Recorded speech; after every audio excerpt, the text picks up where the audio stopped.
عظمہ بخاری صاحب، بریک سے پہلے آپ رسپونڈ کرنا چاہ رہی تھی اس بات کو جو قادر بندوخیل صاحب نے کی. دیکھیے، پہلے تو خواجہ آصف صاحب کے حوالے سے میں بات کرنا چاہتی ہوں کہ خواجہ آصف صاحب کو مطلب اسمبلی میں دیکھنا یا وہ دیکھنا پتہ نہیں، یہ ان کی اپنی رائے ہے، لیکن حقیقت ایسی نہیں ہے. ان کو اگر کسی نے دیکھنا ہے، جانچنا ہے، تو ان کو سیالکوٹ کے لوگ زیادہ بہتر جانتے ہیں جو ان کو ووٹ دیتے ہیں.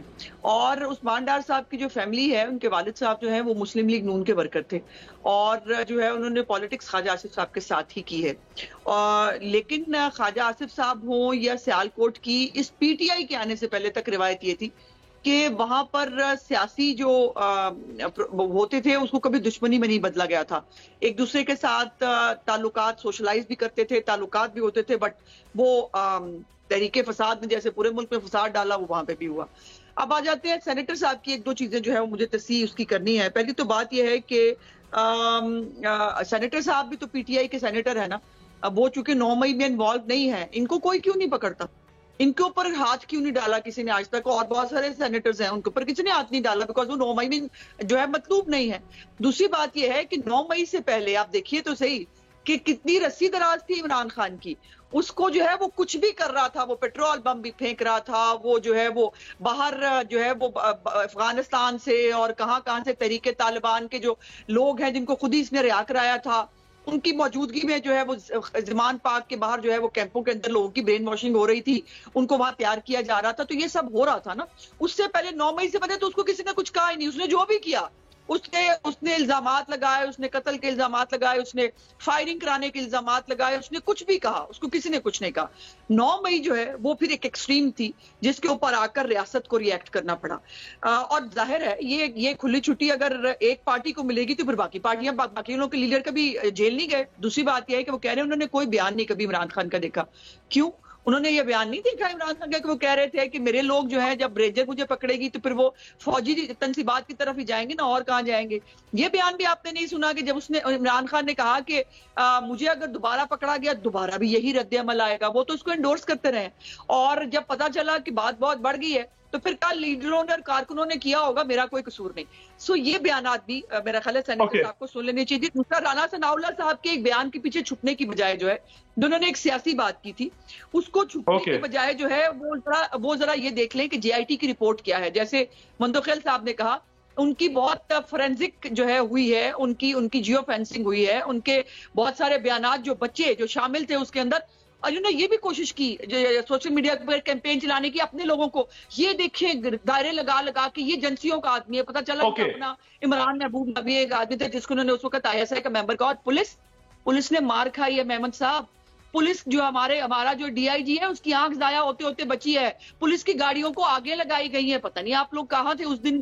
آپ نے یہ سب کچھ جو ہے پوری دنیا نے دیکھا، پورے جو ہے وہ پاکستان کا پوری دنیا میں تماشا بنا. پتہ نہیں آپ لوگوں کو نظر کیوں نہیں آئی وہ گاڑیاں جلتی اس کو مار کھاتی. عظمہ صاحبہ، میں اس پہ ذرا میں محمد صاحب کا موقف لوں. جی محمد صاحب ذرا کوئکلی رسپونڈ کیجیے گا. انہوں نے کہا کئی بیانات ہیں، آپ کو کوئی کیوں نہیں گرفتار کر رہا؟ آپ کیوں اتنے آزادانہ جو ہے وہ گفتگو کر سکتے ہیں؟ آپ بھی پی ٹی آئی کے سینیٹر ہیں. ساتھ میں جو کچھ 9 مئی کو ہوا وہ بیانات وہ کہتے ہیں تسلسل ہے اور باقاعدہ آرگنائز طریقے سے، اور پی ایم ایل این نے تو باقاعدہ کیس بلڈ کیا ہوا ہے کہ یہ عمران خان صاحب نے سارا کچھ خود کروایا ہے. تو وہ کہتے ہیں کہ انہی کے خلاف ہو رہا ہے جن لوگوں نے یہ سب کچھ کیا. دیکھیں اس طرح ہے کہ میں نے آپ 9 مئی کی بات کریں نا، اس سے پہلے 25 مئی، ایک سال پہلے اس سے 25 مئی کا واقعہ ہوتا ہے. 25 مئی میں یہ ہوا تھا کہ 2 دن پہلے سے لوگوں کو پکڑ دکڑ شروع ہو گئی تھی. مجھے وہ ٹائم بھی یاد ہے جب لوگوں کے اوپر، عورتوں کے اوپر ان کی گاڑیاں توڑی گئی تھی، پولیس والوں نے توڑی تھی. مجھے یہ بھی یاد ہے کہ ابھی کوئی نکلا بھی نہیں تھا اور آنسو گیس شروع ہو گئے تھے. مجھے یہ بھی یاد ہے کہ رانا ثناء اللہ نے طنزاً کہا تھا کہ اچھا اس دفعہ ہم نے اگر یہ ایکسپائرڈ آنسو گیس استعمال کیے تھے تو اگلی بار ہم آپ کے لیے اسپیشل امپورٹ کر کے کریں گے. مجھے وہ ساری چیزیں یاد ہیں کہ جس طریقے سے ایک فیشسٹ رجیم نے جس طریقے سے ہائی ہینڈڈنیس کے لحاظ سے لوگوں کو نکلنے کے وہ نہیں دیتا تھا. اگر میں یہ سمجھتا ہوں کہ اگر وہی اسی قسم کی چیزیں جب ان کا اتنا زیادہ کم تھریش ہولڈ ہوتا تھا آنسو گیس چھوڑنے کا، تو جب آپ کو پتہ چلا کہ یہ لوگ ادھر جا رہے ہیں، یا تو آپ کی جو آپ کی